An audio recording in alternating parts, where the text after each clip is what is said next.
बिस्मिल्लाहिर्रहमानिर्रहीम। Dear students, अस्सलाम वालेकुम। बेटा, आज हम चैप्टर नंबर 5 स्टार्ट करने जा रहे हैं और उसका लेक्चर नंबर 1 जो इंट्रोडक्शन टाइप है, इजी है थोड़ा सा।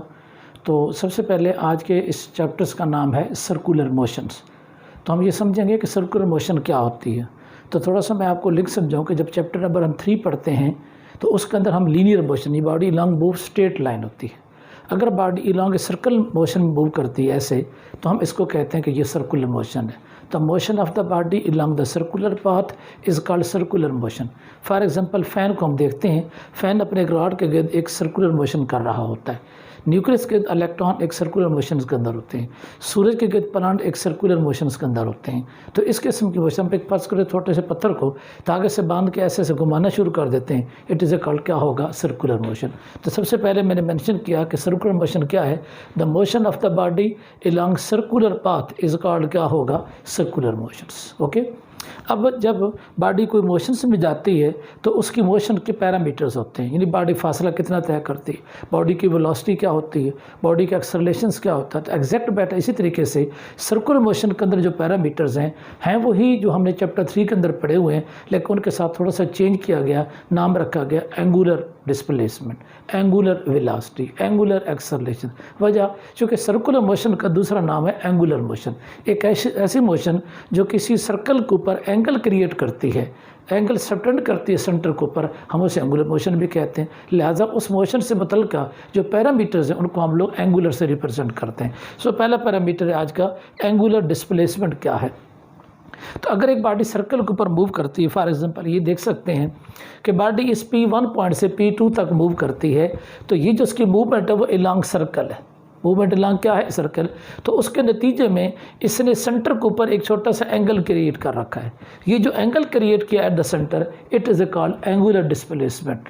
तो हम इसकी डेफिनेशन क्या करेंगे, the angle subtended at the centre of circle, circle के सेंटर पे बनने वाला वो एंगल जो कौन बनाता है, बाई ए बॉडी, एक बॉडी बनाती है मूविंग अलॉन्ग ए सर्कल, जब बॉडी सर्कल के साथ मूव करती है इन ए गिवन टाइम, जो उसको टाइम दिया जाता है। जितना टाइम आप बढ़ाते जाएंगे उतना ये बढ़ता जाएगा, जितना टाइम कम होता है मोशन भी कम होगी तो डिस्प्लेसमेंट भी क्या होगा, कम। लिहाजा इसको हम क्या कहते हैं, एंगुलर डिस्प्लेसमेंट। और एंगुलर डिस्प्लेसमेंट को किससे रिप्रेजेंट किया जाता है, थीटा से। याद रखना है, जब आप लोग स्मॉल टाइम लेते हैं तो एंगुलर डिस्प्लेसमेंट 2 पॉइंट के दरमियान तकरीबन स्ट्रेट लाइन हासिल होता है, एक लीनियर पोजीशन की सूरत में हासिल होता है, उससे हम एज ए वेक्टर क्वांटिटी के तौर पे ले रहे होते हैं। लेकिन ये आगे जाएंगे तो इसको हम फेज़र भी पढ़ेंगे कि ये बेसिकली वेक्टर ही की किस्म होती है, इसको हम लोग क्या कहते हैं, फेज़र। और बुनियादी तौर पर रोटेटिंग वेक्टर का दूसरा नाम क्या होता है, फेज़र। लेकिन यहाँ चूँकि पार्ट 1 की बुक के अंदर हम इसको वेक्टर ही मानते हैं, ठीक है। अब आते हैं कि डायरेक्शन ऑफ एंगुलर डिस्प्लेसमेंट। ज़ाहिर है ये एक वेक्टर क्वांटिटी है तो इसकी क्या डायरेक्शन से होती है। तो बेटा इसकी डायरेक्शन मालूम करने के लिए हम क्या करेंगे, एक रूल इस्तेमाल करेंगे जिसका नाम है राइट हैंड रूल्स। बॉडी जिस पॉइंट के गिर्द घूम रही होती है उस लाइंस को, उस एक्सेस को हम लोग एक्सेस ऑफ रोटेशन कहते हैं। आप देखते हैं फ़ैन जब चलता है तो फ़ैन जब घूमता है तो उसके ऊपर एक रॉड सा होता है, तो सीलिंग फैन जिस राड के गिर्द घूमता है उस राड को एक्सिस ऑफ रोटेशन कहते हैं। साइकिल का ये गाड़ी का व्हील एक सेंटर वाले राड के गिर्द घूमता है तो वो सेंटर वाला राड क्या है, एक्सिस ऑफ रोटेशन है। तो इसी तरीके से अगर ये बॉडी फर्ज करें सर्कल के ऊपर ऐसे घूम रही है तो इस मरकज़ के गिर्द घूमती है, तो इसका जो एक्सिस ऑफ रोटेशन होगा वो ऐसे होगा जैसे मैंने पॉइंटर खड़ा किया, ये इसका एक्सिस ऑफ रोटेशन है। तो एक्सिस ऑफ रोटेशन जो है वो उसको हमने अपने दाएं हाथ में इस तरीके से ग्रिप्स करना है कि हमारी जो फिंगर्स हैं वो अलॉन्ग द रोटेशन होनी चाहिए। तो अगर बॉडी हमारी यूँ रोटेट करती है, इसको हम एंटी क्लॉकवाइज कहते हैं, तो हम इसके ऊपर अपने दाएं हाथ को यूँ ग्रिप करेंगे, नज़र आ रहा है, तो हमारा थंब डायरेक्टली आउटवर्ड होगा। तो ये आउटवर्ड किसकी डायरेक्शन होगी, एंगुलर डिस्प्लेसमेंट की। इसी तरीके से अगर इसको डायरेक्शन से ऐसे और हम इसको ग्रिप ऐसे नहीं कर रहे, कैसे ग्रिप कर रहे हैं, ऐसे, यानी एंटी क्लॉकवाइज रोटेट करते हैं, सॉरी क्लॉकवाइज रोटेट करते हैं, तो डायरेक्शन क्या बनेगी, इनटू द बोर्ड। जब इनटू द बोर्ड होता है तो हम इसे आमतौर पर नेगेटिव ले जाते हैं, जो आउट ऑफ द बोर्ड होता है तो हम उसे क्या लेते हैं, पॉजिटिव। इसलिए साइन ऑफ कन्वेंशन के मुताबिक जो एंटी क्लॉकवाइज होता है वो आउटवर्ड होता है, इसलिए हम उसे पॉजिटिव लेते हैं, और जो क्लॉकवाइज होता है वो इनवर्ड होता है, इसलिए हम उसे क्या लेते हैं, नेगेटिव। तो राइट हैंड रूल के मुताबिक हम इसकी डायरेक्शन तय करते हैं।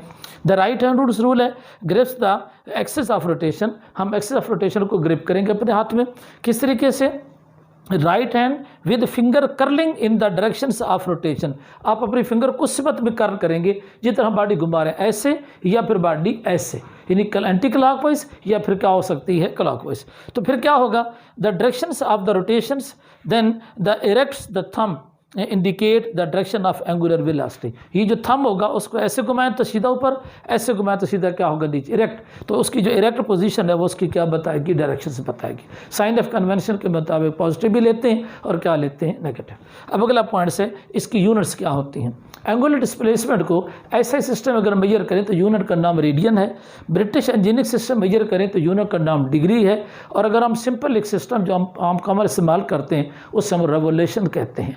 अब हम डिफाइन करते हैं कि रेडियन क्या है। आपने चैप्टर नंबर 1 इसी बुक के अंदर आपने पढ़ा था कि जब कोई बॉडी सेंटर के साथ, सर्कल के साथ, रेडियस देखिएगा, एक बॉडी ए पॉइंट से बी तक मूव करती है तो इस आर के नीचे बनने वाले एंगल की कीमत 1 रेडियन के बराबर होगी जब आर की लेंथ और रेडियस आपस में क्या होगा, बराबर। यानी कंसेप्ट क्या है कि फ़र्ज़ करें हमारे पास आर्क है, उसकी कीमत किस के बराबर आ जाती है, रेडियस के बराबर। तो फिर आर के नीचे जो एंगल क्रिएट होगा उस एंगल की कीमत किसके बराबर होगी, 1 रेडियन के बराबर होगी। क्लियर। इसके बाद आते हैं डिग्री पे। अगर हम किसी भी सर्कल को, मतलब ये सर्कल है हमारा, हम इस सर्कल को मुख्तलिफ पोर्शन में यूँ डिवाइड कर लेते हैं ऐसे करके यूँ। तो यहाँ से लेके यहाँ तक मुकम्मल देखें तो ये इसका सरकमफ्रेंस बनता है।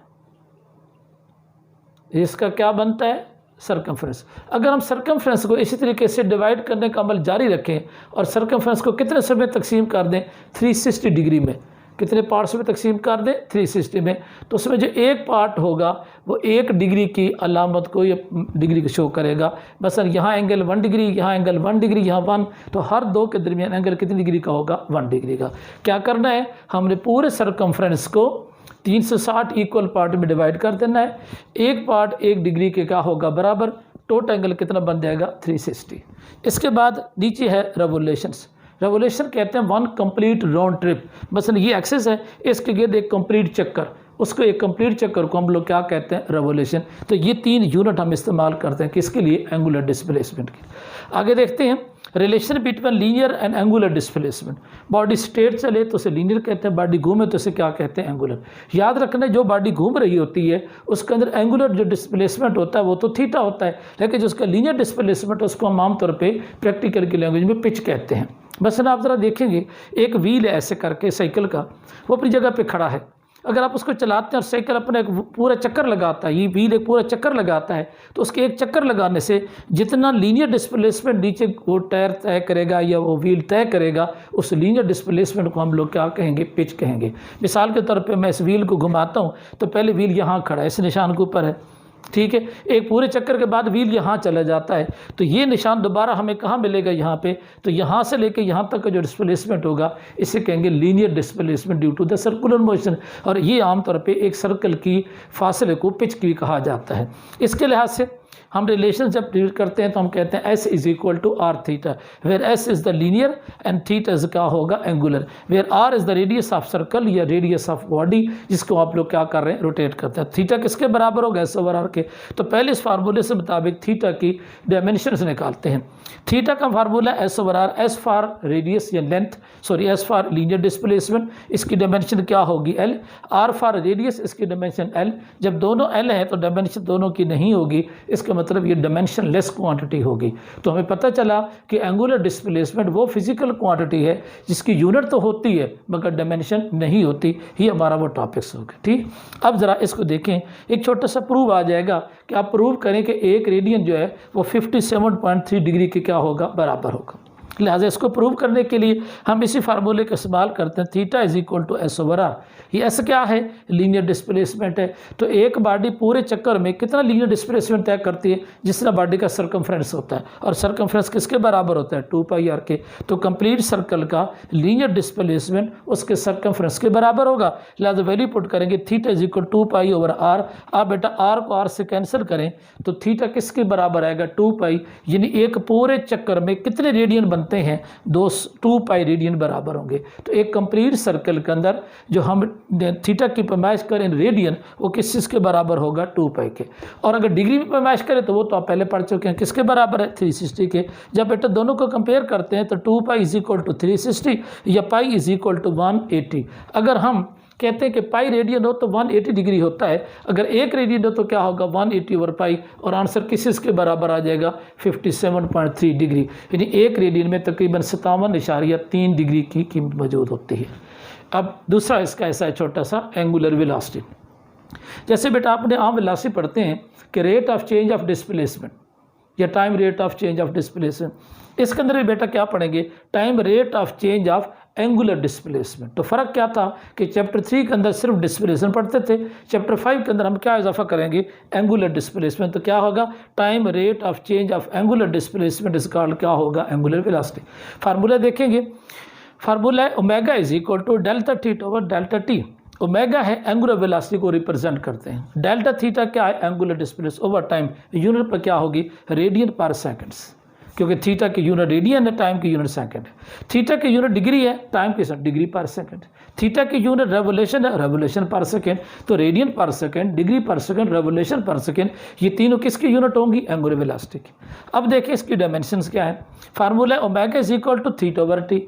थीटा की कोई डायमेंशन ये लिहाजा 1 लिखेंगे, और टाइम की डायमेंशन टी है, टी को ऊपर लिखेंगे तो T inverse, it is the dimension for क्या होगा एंगुलर वेलोसिटी। अब आते हैं कि डायरेक्शन कैसे निकालेंगे। तो भाई जिस तरीके से डायरेक्शन आपने उसकी निकाली वही निकालेंगे। जरा यहाँ से देखें omega is equal to theta over T, theta जो कि वेक्टर क्वांटिटी, जो डायरेक्शन थीटा की होगी वो किसकी होगी एंगुलर वेलोसिटी की।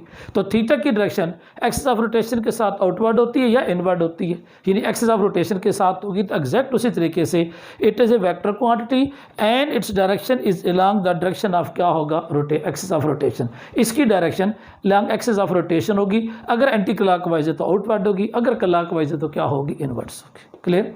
इसके बाद आते हैं इंस्टेंटेनियस एंगुलर वेलोसिटी पे। इंस्टेंटेनियस के बारे में आप पढ़ते हैं कि अगर हम स्मॉल टाइम के अंदर स्मॉल डिस्प्लेसमेंट कवर करें, the ratio between small displacement to the small time, उसको इंस्टेंटेनियस पढ़ते हैं। अगर ये एंगुलर हो जाए तो फिर ये इंस्टेंटेनियस एंगुलर हो जाएगा। तो क्या है ratio between small angular displacement to the small time, और वो टाइम किसके बराबर है अप्रोचेज टू जीरो। तो delta theta over delta T, limit delta T approaches to zero, it is a called क्या होगा इंस्टेंटेनियस एंगुलर वेलोसिटी। इसके बाद तीसरा और आखिरी पॉइंट यहाँ आपको नज़र आ रहा होगा, इसका नाम है एंगुलर एक्सेलरेशन, और इसको बेटा किससे रिप्रेजेंट करते हैं अल्फा से। किससे रिप्रेजेंट करते हैं अल्फा से। अब जैसे बेटा आप लोग आम एक्सेलरेशन की डेफिनेशन में लिखते हैं कि time rate of change of velocity, तो थोड़ा सा उसको तब्दील कर रहे हैं, वेलोसिटी की जगह क्या लिखते हैं एंगुलर वेलोसिटी। तो क्या पढ़ेंगे time rate of change of angular velocity is called angular acceleration. So कोई हमें खास नई तब्दीली नहीं है, सिर्फ एक लफ्ज़ क्या डालते जा रहे हैं एंगुलर। तो लिहाजा यहाँ पे लिखेंगे time rate of change of angular velocity is called angular acceleration, alpha is equal to delta omega over delta T. Delta क्या ओमेगा क्या है एंगुलर वेलोसिटी टाइम है। आप इसको लिख सकते हैं एवरेज के लिहाज से कि omega F minus omega this, यानी total change in velocity divide by total time, that is called average. तो वही रिजल्ट है हमारे पास। अब आते हैं डायमेंशन की तरफ। जब आप इसकी डायमेंशन लेंगे तो इसका फार्मूला है ओमेगा ओवर टी। अब ओमेगा की डायमेंशन है टी इनवर्स और टाइम की डायमेंशन टी है, तो ये कैंसिल नहीं हो सकते। ये टी ऊपर जाएगा तो इसकी पावर -1 हो जाएगी। जब दोनों को इकट्ठा करें तो टी की पावर क्या होगा -2। It is the dimension for क्या होगा एंगुलर एक्सेलरेशन। अब आते हैं यूनिट्स की तरफ। Alpha is equal to omega over T. Omega की यूनिट्स है रेडियन पर सेकंड, बटे के अंदर फिर टाइम है तो radian per second square, degree per second square या रेवोल्यूशन पर सेकंड स्क्वायर, ये तीन इसकी क्या होगी यूनिट होगी। फिर वही पॉइंट डायरेक्शन क्या होगी। It is A vector quantity, ये बेसिकली एक वेक्टर क्वांटिटी है। Its direction is along the axis of rotation, इसकी डायरेक्शन भी एक्सिस ऑफ रोटेशन के साथ होगी, यानी या आउटवर्ड है या क्या होगी इनवर्स होगी। यहाँ थोड़ी सी वजाहत करता जाऊँ कि जब एंगुलर वेलोसिटी इंक्रीज कर रही होगी तो फिर एंगुलर एक्सेलरेशन और एंगुलर वेलोसिटी दोनों एक ही सिमत के अंदर होंगे एक्सिस ऑफ रोटेशन के साथ, मगर दोनों एक ही सिमत के अंदर, यानी या दोनों आउटवर्ड होंगे या दोनों क्या होंगे इनवर्स होंगे। लेकिन अगर एंगुलर वेलोसिटी डिक्रीज कर रही है, मसलन एक फ़ैन हमने ऑन किया है तो उसकी वेलोसिटी आस्ते से बढ़ रही है, ये बढ़ने का अमल है। हम फैन को बंद करते हैं तो वेलोसिटी क्या करती है डिक्रीज। तो फिर क्या होगा, फिर वेलोसिटी एंगुलर वेलोसिटी और एंगुलर एक्सेलरेशन डायरेक्शन पे अपोजिट हो जाएंगे, यानी एक आउटवर्ड होगा तो दूसरा क्या होगा इनवर्ड होगा एक्सिस ऑफ रोटेशन के ऊपर राइट हैंड रूल के मुताबिक। इसके बाद आता है इंस्टेंटेनियस एंगुलर एक्सेलरेशन। फिर वही है कि small change in angular velocity to the small time where time approaches to zero, it is called क्या होगा, इंस्टेंटेनियस एंगुलर एक्सेलरेशन। तो ये एक छोटा सा हमारा एक इब्तदाई टॉपिक था जिसमें हमने 3 बेसिक पैरामीटर स्टडी किए कि एंगुलर डिस्प्लेसमेंट क्या होता है, एंगुलर वेलोसिटी क्या होती है और एंगुलर एक्सेलरेशन क्या है। कल इंशाल्लाह इनकी रिलेशंस पढ़ेंगे। उस वक्त तक के लिए अल्लाह हाफिज़।